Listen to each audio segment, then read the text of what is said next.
Hello everyone, स्वागत है आपका एजुकेशनल मॉन्क यूट्यूब चैनल में। आज हम पढ़ने वाले हैं गॉस लॉ का फिफ्थ एप्लीकेशन, जो कि है electric field intensity due to charged conducting spherical shell, यानी कि आवेशित गोलीय कोश के कारण विद्युत क्षेत्र। यानी कि एक स्फेरिकल सेल है, कैसा हॉलो स्फेरिकल सेल है, यानी कि खोखला, एक तरीके से गोला बोल सकते हैं या सेल बोल सकते हैं, जिसके थ्रू हमें इलेक्ट्रिक फील्ड निकालना है। तो सबसे पहले मैंने कुछ चीजें मेंशन करी हैं, जैसे let us consider spherical shell of radius R, यानी कि उस सेल की रेडियस कितनी है, आर है, और उस पे चार्ज कितना दे रखा है, क्यू चार्ज दे रखा है। अब स्फेरिकल सेल के केस में हमारे पास क्या आएंगे, तीन कंडीशंस आएंगी। तीन कंडीशंस कौन कौन सी आएंगी? एक तो सेल से बाहर इलेक्ट्रिक फील्ड, सेल के सरफेस पे इलेक्ट्रिक फील्ड, और सेल के अंदर इलेक्ट्रिक फील्ड। तो उन तीनों केसों को कंसिडर करते हुए चलेंगे और देखेंगे कि किस तरीके से इलेक्ट्रिक फील्ड निकाला जाता है। तो सबसे पहला केस मैं देखता हूं, कौन सा, आउटसाइड द सेल। ठीक है, outside the shell electric field किस तरीके से निकाला जाएगा। तो सबसे पहले इलेक्ट्रिक सेल बना लेते हैं, तो उसका आउटसाइड कोई पॉइंट मेंशन करेंगे, तो उसके हिसाब से हम कंसिडर करेंगे। तो सबसे पहले मैंने एक सेल बना लिया, यानी कि एक स्फेरिकल सेल बना ली, जिसकी रेडियस कितनी है, capital R. Capital R radius का एक सेल है, और इससे बाहर मैंने कहीं, इससे बाहर कहीं मैंने एक पॉइंट मेंशन कर लिया, पी पॉइंट। ठीक है, तो यहां पे हमें इलेक्ट्रिक फील्ड की वैल्यू चाहिए। अब इस सेल को मैंने क्या कर रखा है, क्यू चार्ज दे रखा है, तो मैं प्लस क्यू चार्ज कंसिडर करते हुए चलता हूँ। तो जो चार्ज कैसा सेल है, कंडक्टिंग स्फेरिकल सेल है, तो ऑब्वियस सी बात है, सारा का सारा चार्ज कहाँ चला जाएगा, इसके कॉर्नर्स पे इस तरीके से डिस्ट्रीब्यूट हो जाएगा। इस सेल को आप इस तरीके से समझ सकते हो, जो टेनिस बॉल आती है, टेनिस बॉल की तरह समझो। टेनिस बॉल क्या होता है, अंदर से खोखली होती है, और क्या होता है उसका आउटर पोर्शन पे ही क्या होता है, सारा का सारा जो भी उसका मैटर प्रेजेंट होता है, मतलब अंदर से खोखला होता है, और आउटर सेल पे ही सारा, आउटर पार्ट पे ही, कॉर्नर पे ही बोल सकते हैं, सारा का सारा मैटर प्रेजेंट होता है। तो वैसे ही कुछ ये सेल है, तो इसके बाहर पी पॉइंट है ये। ठीक है, तो इसके रिस्पेक्ट में हमें इलेक्ट्रिक फील्ड की वैल्यू चाहिए। तो ये सेल कैसे है, पॉजिटिवली चार्ज सेल है, तो इलेक्ट्रिक फील्ड कहाँ की तरफ होगा, आउटवर्ड डायरेक्शन में होगा। तो आउटवर्ड डायरेक्शन में होगा, तो इलेक्ट्रिक फील्ड में इस पॉइंट पे ई बोल सकता हूँ। ठीक है, तो अब हमने पॉइंट आउटसाइड लिया, तो उसके हिसाब से हम कंसिडरेशन लेते हुए चलेंगे। तो मैं क्या करता हूँ, let P is the point outside the shell, outside the shell where we have to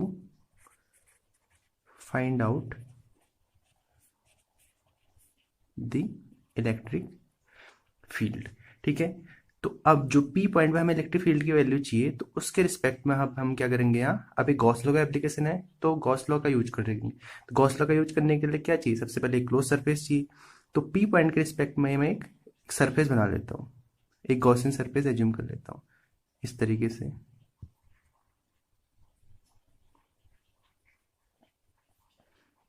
इस तरीके से एक स्पेरिकल गॉसियन सरफेस P के रिस्पेक्ट में हमने मेंशन कर लिया। मैं इसको थोड़ा इस तरीके से डॉटेड बना दिया। ठीक है, तो इस पी पॉइंट के रिस्पेक्ट में एक गॉसियन सरफेस कंसीडर कर लिया, और इसकी मैंने रेडियस मान ली। और ये पॉइंट पी, अगर मैं पी पॉइंट को क्या करता हूँ, सेंटर, ये सेंटर ओ बोल दिया, ओ से पी पॉइंट तक की डिस्टेंस मैं कुछ मान लेता हूँ, जैसे लेट आर, आर डिस्टेंस बोल देते हैं इसे, स्मॉल आर। ठीक है, सेंटर से पी पॉइंट तक की डिस्टेंस स्मॉल आर हो गई। तो जो गॉसियन सरफेस है, उस गॉसियन सरफेस का जो रेडियस हो जाएगी, वो कितनी हो जाएगी, स्मॉल आर हो जाएगी। तो इसको भी मेंशन कर लेते हैं, late let us consider a Gaussian surface, let us consider a Gaussian surface with respect to P having radius small R. तो उस पी पॉइंट के रिस्पेक्ट में गॉसियन सरफेस एज्यूम कर लिया जिसकी रेडियस क्या है, स्मॉल आर है। अब कैलकुलेट करते हैं कि हमारा जो इलेक्ट्रिक फील्ड है किस तरीके से निकाला जाएगा। अब इलेक्ट्रिक फील्ड निकालने के लिए हमें क्या करना पड़ेगा, सबसे पहले गॉस लॉ का यूज करना पड़ेगा। गॉस लॉ यानी कि हमें फ्लक्स का यूज करना पड़ेगा। जैसा कि हम जानते हैं electric flux phi equals to क्या होता है, ई डॉट एस या ई डॉट ए बोल सकते हैं, या अगर इसको ओपन करेंगे तो ई एस कॉस थीटा। तो अब मैं क्या करता हूँ, पी पॉइंट के रिस्पेक्ट में यहाँ पे मैं एक स्मॉल एलिमेंटल एरिया कंसिडर करता हूँ। पी के अराउंड मैंने क्या कर दिया, एक स्मॉल एलिमेंटल एरिया कंसिडर कर लिया जिसको मैंने बोल दिया ds, और उसकी डायरेक्शन कहाँ होगी, ऑब्वियसली बात है बाहर की तरफ होगी। ठीक है, ये गॉसियन सरफेस स्फेरिकल है तो उसके लिए एलिमेंटल एरिया की जो डायरेक्शन होगी वो कहाँ की ओर होगी, बाहर की ओर होगी। तो अब देखते हैं यहाँ अब क्या निकलेगा, यहाँ से स्मॉल फ्लक्स निकलेगा। स्मॉल फ्लक्स क्या बोल सकते हैं, डी फाई। तो डी फाई की वैल्यू क्या हो जाएगी, ई डॉट डी एस या E D S cos theta. अब यहाँ थीटा एंगल कितना हो जाएगा, आप देखो ds की डायरेक्शन क्या है, बाहर की तरफ, और e की डायरेक्शन भी क्या है, बाहर की तरफ। तो इसका मतलब जो थीटा एंगल हो जाएगा वो कितना हो जाएगा, 0 हो जाएगा। सिंस थीटा इक्वल्स टू 0, तो यहाँ से डी फाई इक्वल्स टू क्या मिल गया, ई डी एस। इसको बोल देता हूँ इक्वेशन 1। अब ds तो क्या हो गया, इस पार्ट के लिए हमें क्या मिल गया, फ्लक्स मिल गया। तो ds के रिस्पेक्ट में डी फाई हमें फ्लक्स मिल गया है। अगर मुझे इस पूरे गॉसियन सरफेस के लिए फ्लक्स निकालना है तो क्या करूंगा, मैं इस डी फाई को इंटीग्रेट कर दूंगा। ठीक है, तो अब क्या करना है, अब इसको इंटीग्रेट कर देते हैं। तो देखते हैं इंटीग्रेट किस तरीके से करते हैं। तो फाई इक्वस टू क्या हो जाएगा, यानी कि total flux phi equals to हो जाएगा हमारा integration d phi. Integration d phi की वैल्यू कितनी हो जाएगी, इंटीग्रेशन ई डी एस। अब ई तो क्या होगा, ई तो यूनिफॉर्म होगा, ई तो फिक्स होगा ना, क्योंकि क्या है, हमारा जो पॉजिटिवली चार्ज जो हमारा पूरी सीट है उससे ई अगर किसी भी डायरेक्शन में देखें तो ई तो यूनिफॉर्म होगा, क्योंकि हमने क्या कर रखा है, पूरा चार्ज यहाँ क्या हो गया, डिस्ट्रीब्यूट हो गया है ना। ठीक है, तो अब देखते हैं, तो ई तो कांस्टेंट हो गया, ई कांस्टेंट, तो इंटीग्रेशन किसका होगा, ds का। और ds का इंटीग्रेशन क्या होगा, ds का इंटीग्रेशन वही होगा जो इस पूरे स्पेरिकल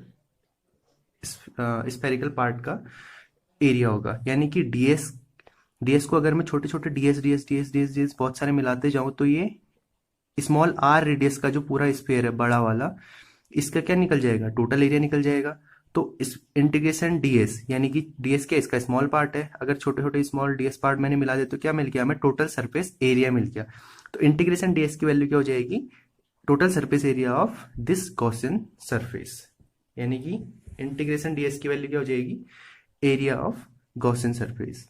तो एरिया ऑफ गॉसियन सरफेस कितना हो जाएगा, ई इंटू स्क्वायर का एरिया क्या होता है, 4πr²। आर कौन सा, स्मॉल आर, जो गॉसियन सरफेस की रेडियस क्या है, स्मॉल आर है, तो क्या हो जाएगा 4πr²। और यहाँ ब्रैकेट में मैं लिख भी देता हूँ, since total surface area of sphere कितना होता है, 4πr² होता है। ठीक है, तो इस तरीके से हमें क्या मिल गई, फाई की वैल्यू मिल गई। अब फाई की वैल्यू मिल गई तो इसको देखते हैं। अब फाई इक्वस टू क्या आ गया, e इंटू 4πr²। इसको मैंने बोल दिया इक्वेशन 2। अब बट अकॉर्डिंग टू गॉस हमें पता है कि फ्लक्स कितना होता है, according to Gauss phi equals to तो कितना हो जाता है, total charge upon epsilon naught, मतलब क्यू अपॉन एप्सिलॉन नॉट। इसको बोल दिया मैंने इक्वेशन 3। ठीक है, अब इक्वेशन 2 एंड 3 से देखेंगे तो फाई यहां से तो कितना आ रहा, e इंटू 4πr², और यहां से क्या मिल रहा है, क्यू अपॉन एप्सिलॉन नॉट। तो इक्वेशन 2 एंड 3 से देखते हैं क्या निकलती है फ्लक्स की वैल्यू। फ्रॉम इक्वेशन 2 एंड 3, क्या मिल जाएगा, लेफ्ट हैंड साइड पार्ट क्या है, सेम है, तो राइट हैंड साइड भी इक्वल होंगे। यानी कि e into 4πr² equals to q upon epsilon naught. और यहाँ से e की वैल्यू क्या मिल गई, 4π को मैं इधर ले जाऊंगा तो एक अरेंज्ड वे में अगर लिखें तो इसे 1/4πε0 Q/r²। और ये क्या मिल गया हमें, electric field outside the point, यानी कि आउटसाइड द सेल। तो आउटसाइड द सेल जो हमारा इलेक्ट्रिक फील्ड आ गया, ई की वैल्यू कितनी आ गई, 1/4πε0 Q/r²। अच्छा, इसको देख के आपको कुछ याद आ रही, ऐसा ही इलेक्ट्रिक फील्ड किसके लिए होता है, जो हमारा क्या होता है, पॉइंट चार्ज के लिए इलेक्ट्रिक फील्ड होता है। तो यहीं एक क्वेश्चन इस तरीके से भी आ जाता है कि आउटसाइड द सेल जो इलेक्ट्रिक फील्ड होता है वो as like a point charge होता है। तो यहां से हमें एक कंक्लूजन ये मिलेगा कि, इसको मैं लिख भी देता हूं, electric field due to a spherical cell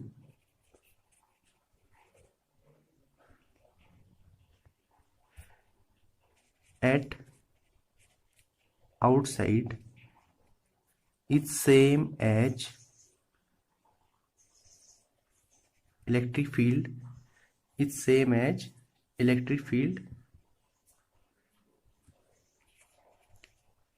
due to a point charge। ठीक है, तो यहां से हमें एक ये कंक्लूजन भी मिल गया। तो इसके हिसाब से भी हमने क्या देख लिया, इलेक्ट्रिक फील्ड की वैल्यू यहाँ देख ली। अब इसके बाद देखेंगे हम कौन सा केस, एट सरफेस, फिर इनसाइड वाला। चलो देखते हैं। तो ऑन इट सरफेस की कंडीशन देखते हैं। तो सबसे पहले हम वही क्या करते हैं, सेम हमारा इलेक्ट्रिक सेल स्फेरिकल सेल बना लेते हैं। ठीक है, ये हमारा स्फेरिकल सेल हो गया और इसकी रेडियस कितनी है, कैपिटल आर, और इसे कैसा चार्ज दे रखा है, प्लस चार्ज दे रखा है।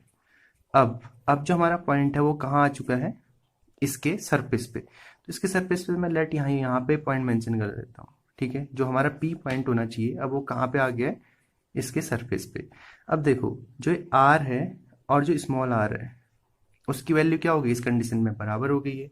तो यहाँ जो इलेक्ट्रिक फील्ड निकालना है, अब हमें दोबारा से इंटीग्रेट नहीं करना है। अब हमें क्या करना है, जो हमारा आउटसाइड के लिए इलेक्ट्रिक फील्ड आया था, जो आउटसाइड वाला पॉइंट था, पहले पॉइंट क्या था, कहीं यहाँ था बाहर, तो उस पॉइंट को हम घटा के कहाँ लेके आ गए हैं, इसके सरफेस पे लेके आ गए।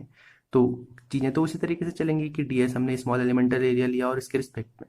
बट यहाँ हम थोड़ा सा क्या कर सकते हैं, एक पिछले वाले की हेल्प लेते हुए इजी वे में कर सकते हैं। तो पहले तो चीजें मेंशन कर लेते हैं कि हमने सरफेस पे पॉइंट लिए है, तो ऑन इट सरफेस पे तो देखेंगे तो क्या लिखेंगे, सबसे पहले लेट लिखना तो उसी तरीके से, P is the point on its surface. तो इस कंडीशन में हो क्या रहा है, जो हमारा हमारी रेडियस आर यानी कैपिटल आर इक्वल टू कितना हो जा रहा है, स्मॉल आर, यानी कि जो गॉसियन सरफेस है आपके है, यही स्पेयर हमारा क्या बन जा रहा है अपने आप से।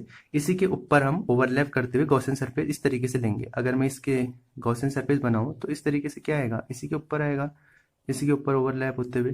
ठीक, तो यहाँ जो हमारा जो इलेक्ट्रिक फील्ड आएगा वो हम क्या कर सकते हैं, पिछले वाले की हेल्प से निकाल सकते हैं। क्यों, अब पिछले वाले के केस में क्या आया था, हमारा इलेक्ट्रिक फील्ड इक्वल टू कितना था, 1/4πε0 Q/r² था। अब इस r की जगह, इस r की वैल्यू पहले क्या था, r यहाँ कहीं बाहर था, तो अब घट के कहाँ पहुंच चुका है, इसके सरफेस पे पहुंच चुका है, यानी कि r कम होके यहाँ पहुंच चुका है, यानी कि r = r।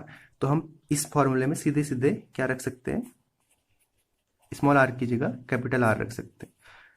तो एट सरफेस पे जो इलेक्ट्रिक फील्ड आएगा वो क्या आ जाएगा, बस थोड़ा सा चेंज होके इक्वल टू 1/4πε0 Q/R² आ जाएगा। पिछले केस में क्या था, स्मॉल r² था। तो ये हमारा क्या मिल गया, ऑन इट्स सरफेस। अब थर्ड केस आता है इनसाइड द स्फेयर। अब इसको देखते हैं। अब देखते हैं इनसाइड द स्फेयर किस तरीके से निकाला जाएगा। तो इनसाइड द स्फेयर के लिए भी सबसे पहले मैं क्या करता हूँ, मैं स्फेयर एज्यूम कर लेता हूँ। ये हमारा स्फेरिकल सेल हो गया और इसकी रेडियस कितनी ली है, r ले रखी है, और प्लस चार्ज के इसके पूरे सरफेस पे इस तरीके से डिस्ट्रीब्यूट है। अब जो हमारा P पॉइंट है वो कहाँ आ चुका है, कहीं अंदर आ चुका है। अब P पॉइंट में यहाँ कहीं मान लेता हूँ, ये हमारा P पॉइंट हो गया। तो उसके रिस्पेक्ट में हमें गॉसियन सरफेस लेना पड़ेगा। तो इसके रिस्पेक्ट में जब गॉसियन सरफेस लेंगे तो कैसा लेंगे, स्पेरिकली लेंगे। तो मैंने इस तरीके से फटाफट से मेंशन कर लिया। और यहाँ ये जो डिस्टेंस है, जो स्मॉल r है, वो क्या हो जाएगा, कैपिटल R से छोटा हो जाएगा। यानी कि इस केस में जो कैपिटल आर है वो ग्रेटर देन क्या होता है, स्मॉल आर होता है। तो इस केस में भी क्या करेंगे, फटाफट से हम चीजें जैसे हमने मेंशन करी थी, P let P is the point inside the sphere, ठीक है। तो P is the point inside the sphere है, तो अब इसके रिस्पेक्ट में मैं क्या करूंगा, एक एलिमेंटल एरिया, यहाँ पे ds एक एलिमेंटल एरिया ले लिया, ds ये हो गया और इसकी डायरेक्शन बाहर की तरफ इस तरीके से होगी, ठीक है। तो ये तो ठीक है, चलो देखते हैं फिर। अच्छा, अब यहाँ क्या करना है, यहाँ मैं थोड़ा सा एक और अच्छे वे से हम कर सकते हैं। अब देखो, जो हमारा सारा का सारा चार्ज है वो तो कहाँ है, इसके आउटर पार्ट में है। तो इनर पार्ट में कोई चार्ज होगा, अंदर से तो खोखला है, अंदर तो कोई मैटर है नहीं। मैंने बताया ना, जैसे हम टेनिस बॉल मान सकते हैं, टेनिस बॉल के अंदर क्या होता है, सिर्फ हवा होती है, कुछ होता ही नहीं है। तो वैसे ही कुछ केस यहाँ भी है। तो इनसाइड द स्फेयर जो होगा इलेक्ट्रिक फील्ड वो कितना आ जाएगा, क्योंकि इनसाइड द स्फेयर चार्ज है तो उसको मेंशन करते हैं, inside the sphere there is no charge, यानी कि इनसाइड द स्फेयर क्यू की वैल्यू क्या है, जीरो है। अब क्यू ही जीरो हो गया तो इलेक्ट्रिक फील्ड क्या हो गया, अपने आप से कितना आ गया, जीरो आ गया।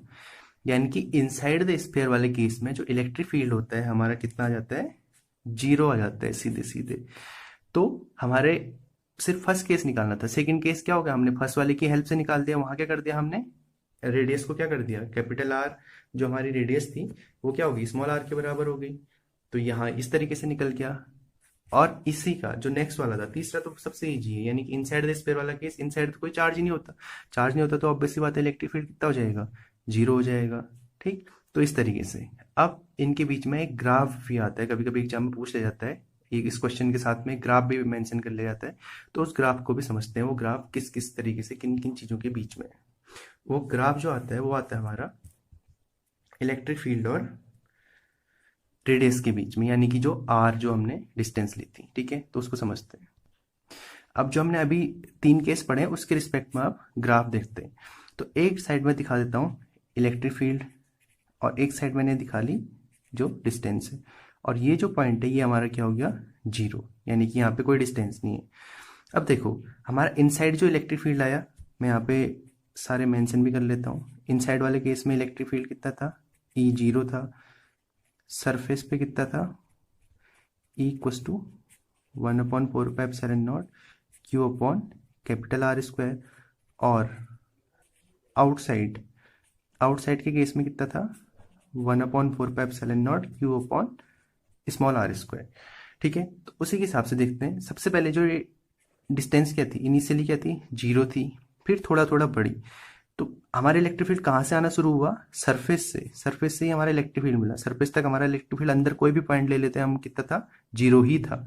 तो फिर उसके बाद आउटसाइड में आया। तो इसका जो ग्राफ बनता है वो किस तरीके से बनता है, जो इलेक्ट्रिक फील्ड की वैल्यू आई होगी, कुछ वैल्यू कहाँ पे आई होगी, इसके सरफेस पे। तो ये वाला पॉइंट मैं ई एस बोल देता हूँ, यानी कि ये सरफेस वाला पॉइंट है। तो यहीं से इलेक्ट्रिक फील्ड स्टार्ट हुआ है।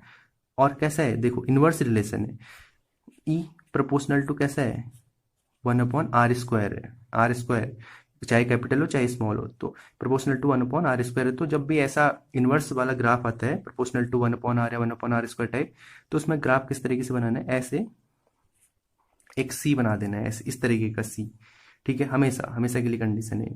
तो ये ग्राफ इस तरीके का आ जाएगा यहाँ, ठीक। तो ये अच्छा, अब इसमें देखो ये क्या मिला, सरफेस पे एक पॉइंट मिला, और यहाँ पूरा क्या है, इलेक्ट्रिक फील्ड इस पूरे रीजन में, इस पूरे रीजन में जीरो है, यानी कि अंदर वाला जो भी सारा केस है वहाँ क्या है, जीरो है। तो ई आई मतलब ई इनसाइड हो गया। और इलेक्ट्रिक फील्ड कहाँ मिलेगा, ये तो सरफेस पॉइंट हो गया। फिर इससे आगे जैसे जैसे बढ़े क्या हो गया, इलेक्ट्रिक फील्ड आर की वैल्यू जैसे जैसे बढ़ी है तो इलेक्ट्रिक फील्ड क्या होगा, कम होगा ना, इनवर्स रिलेशन है।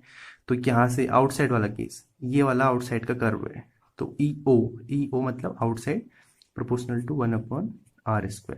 तो इस तरीके से, और यहाँ पे हमारा क्या होगा, कैपिटल आर मिलेगा। कैपिटल आर जो पॉइंट है यहाँ पे, ठीक है, कैपिटल आर यानी कि सरफेस वाला पॉइंट। तो ये सरफेस वाला पॉइंट हो गया, इसके अंदर जितना सारा ये अंदर वाला पॉइंट हो गया, और ये वाला कर्व जो आया बाकी बच्चा ये किसके लिए आया, आउटसाइड के लिए।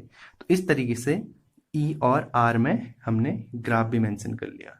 तो ये स्फेयर वाला केस, कौन सा, स्फेरिकल सेल वाला केस हमने इस तरीके से मेंशन कर लिया। इनको मैं थोड़ा सा हाईलाइट भी कर देता हूँ। ये सरफेस वाला पॉइंट, ये इनसाइड वाला पॉइंट और ये आउटसाइड वाला पॉइंट, इस तरीके से इनको भी। तो इस तरीके से हमारा ये आ गया। बाकी देखेंगे अब नेक्स्ट केस इसका नेक्स्ट वीडियो में। तब तक के लिए